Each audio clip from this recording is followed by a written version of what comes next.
ನನಗೆ ಅವರ ವ್ಯಕ್ತಿತ್ವ ಇಷ್ಟ ಇಲ್ಲ ರಾಶಿಕಾ. ಜಸ್ಟ್ ಟಾಸ್ಕ್ದು ಆಟ ಅಲ್ಲ. ಕೇಳಿದ್ರಲ್ಲ ವೀಕ್ಷಕರೇ, ರಾಶಿಕಾ ಅವರ ವ್ಯಕ್ತಿತ್ವ ಇಷ್ಟ ಇಲ್ಲ ಅಂತಂದ್ಬಿಟ್ಟು ಇಲ್ಲಿ ರಕ್ಷಿತ್ ಅವರು ಹೇಳ್ತಿದ್ದಾರೆ. ಈಗ ಸೀಕ್ರೆಟ್ ರೂಮಲ್ಲಿ ಧ್ರುವಂತವರು ಮತ್ತು ಇಲ್ಲಿ ರಕ್ಷಿತ್ ಅವರು ಸುಮಾರು ವಿಚಾರಗಳನ್ನ ಇಲ್ಲಿ ಮಾತಾಡಿದ್ರು. ಹೌದು, ಧ್ರುವಂತವ್ರನ್ನ ಕಂಡ್ರೆ ರಕ್ಷಿತ್ ಅವ್ರಿಗಾಗಲ್ಲ, ರಕ್ಷಿತ್ ಅವ್ರನ್ನ ಕಂಡ್ರೆ ಧ್ರುವಂತವ್ರಿಗೆ ಆಗಲ್ಲ. ಎಷ್ಟೊತ್ತು ಅಂತ ಸುಮ್ಮನೆ ಇರೋಕ್ಕಾಗತ್ತೆ. ಅದಕ್ಕೋಸ್ಕರ ಇಲ್ಲಿ ಧ್ರುವಂತವರು ಅವ್ರು ಹೇಗೆ ಇವ್ರು ಹೇಗೆ ಅಂತ ಇಲ್ಲಿ ಕೇಳ್ತಾ ಬರ್ತಿದ್ದಾರೆ. ಅಂದರೆ ಧ್ರುವಂತವ್ರ ಪ್ರಕಾರ ಯಾರ್ಯಾರು ಹೇಗೆ ಅಂತ ರಕ್ಷಿತ್ ಅವ್ರಿಗೆ ಹೇಳಿದ್ರು. ರಕ್ಷಿತ್ ಅವ್ರ ಪ್ರಕಾರ ಯಾರ್ಯಾರು ಹೇಗೆ ಮತ್ತು ಯಾರ್ಯಾರ ವ್ಯಕ್ತಿತ್ವ ಇಷ್ಟ ಆಗುತ್ತೆ, ಯಾರ್ಯಾರು ವ್ಯಕ್ತಿತ್ವ ಇಷ್ಟ ಆಗಲ್ಲ ಅಂತಂದ್ಬಿಟ್ಟು ರಕ್ಷಿತ್ ಅವರು ಹೇಳ್ತಾ ಬಂದರು. ಹೌದು, ಗೇಮ್ ಅನ್ನೋದು ಒಂದೇ ಇಲ್ಲಿ ಮ್ಯಾಟ್ರ್ ಆಗಲ್ಲ, ಯಾಕಂತಂದರೆ ಟಾಸ್ಕ್ ಅನ್ನೋದು ಒಂದೇ ಇಲ್ಲಿ ಮ್ಯಾಟರ್ ಅಲ್ಲ ಅಂತ ಕೂಡ ಇಲ್ಲಿ ರಕ್ಷಿತ್ ಅವರು ಹೇಳಿದ್ರು. ಟಾಸ್ಕ್ ಒಂದೇ ಆಡ್ಬಿಟ್ಟು ಬಿಗ್ ಬಾಸ್ನ ಇಲ್ಲಿ ಗೆಲ್ಲಕ್ಕೆ ಸಾಧ್ಯನೇ ಇಲ್ಲ. ಅದ್ರ ಜೊತೆಗೆ ಇಲ್ಲಿ ರಕ್ಷಿತ್ ಅವ್ರು ಹೇಳಿದ್ದೇನಪ್ಪ ಅಂತಂದರೆ, ಸ್ಪಂದನ ಅವರು ಮತ್ತು ಇಲ್ಲಿ ಕಾವ್ಯ ಅವರು ಅದಾಗಿದ ತಕ್ಷಣ ಮೊನ್ನೆ ನಾಮಿನೇಷನ್ ವಿಚಾರದಲ್ಲೂ ಕೂಡ ಇಲ್ಲಿ ಹೇಳಿದ್ರು, ಹೌದು ಅವ್ರು ನನ್ನ ಕಾಂಪಿಟೇಟರ್ ಅಲ್ಲ ಅಂತಂದ್ಬಿಟ್ಟು.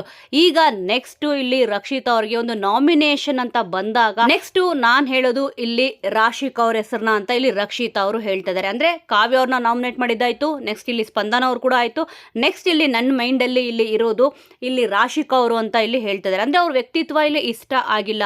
ಹೌದು, ಕೆಲವೊಂದ್ಸತಿ ಏನಾಗುತ್ತೆ ಅಂತಂದರೆ ಸೂರಜ್ ಅವ್ರ ಹತ್ರ ಮಾತು ಬಿಟ್ಟಾಗ ಇಲ್ಲಿ ರಾಶಿಕಾ ಅವರು ಹೆಚ್ಚಾಗಿ ರಕ್ಷಿತ್ ಅವ್ರ ಹತ್ರ ಇಲ್ಲಿ ಮಾತಾಡ್ತಿದ್ರು.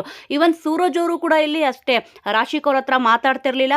ಅವಾಗ ಇಲ್ಲಿ ಇಲ್ಲಿ ಕುತ್ಕೊಂಡು ನನಗೆ ಈ ಥರ ಡೌಟ್ ಇದೆ, ನಿಜವಾಗ್ಲೂ ಕೂಡ ನನಗೆ ತಲೆನೇ ಓಡ್ತಿಲ್ಲ, ಏನು ಮಾಡಬೇಕು ಅಂತ ಗೊತ್ತಾಗ್ತಲ್ಲ ಅಂತ ಇಲ್ಲಿ ಹೇಳಿದ್ರು. ರಾಶಿಕಾ ಅವರು ಕೂಡ ಸೂರಜ್ ಅವ್ರ ಬಗ್ಗೆ ಸುಮಾರು ವಿಚಾರಗಳನ್ನ ಇಲ್ಲಿ ಹಂಚ್ಕೊಂಡ್ರು.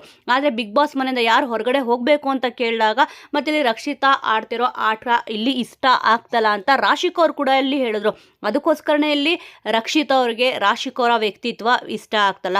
ರಾಶಿಕಾ ಅವರು ಕೆಲವೊಂದು ವಿಚಾರಗಳನ್ನ ಇಲ್ಲಿ ಡೈರೆಕ್ಟ್ ಆಗಿ ಮಾತಾಡಲ್ಲ. ಅವ್ರ ಜೊತೆಯಲ್ಲಿ ಇರ್ಬೇಕಾದ್ರೆ ಚೆನ್ನಾಗೇ ಮಾತಾಡ್ತಾರೆ, ಆದರೆ ಹಿಂದೆ ಬಂದ್ಬಿಟ್ಟು ಬೇರೆ ರೀತಿಯಾಗಿ ಮಾತಾಡ್ತಾರೆ. ಅಂದರೆ ಬೆನ್ನ ಹಿಂದೆ ಚೂರಿ ಹಾಕೋ ಕೆಲಸ ಅಂತಾರಲ್ಲ, ಆ ರೀತಿ ಇಲ್ಲಿ ಮಾಡ್ತಾ ಇದ್ದಾರೆ. ಸೊ ಅದಕ್ಕೆ ಇಲ್ಲಿ ರಕ್ಷಿತಾ ಅವ್ರಿಗೆ ಇವರ ಒಂದು ವ್ಯಕ್ತಿತ್ವ ಇಷ್ಟ ಆಗಿಲ್ಲ ಅಂತಂದ್ಬಿಟ್ಟು ಡೈರೆಕ್ಟ್ ಆಗಿ ಹೇಳ್ತಿದ್ದಾರೆ.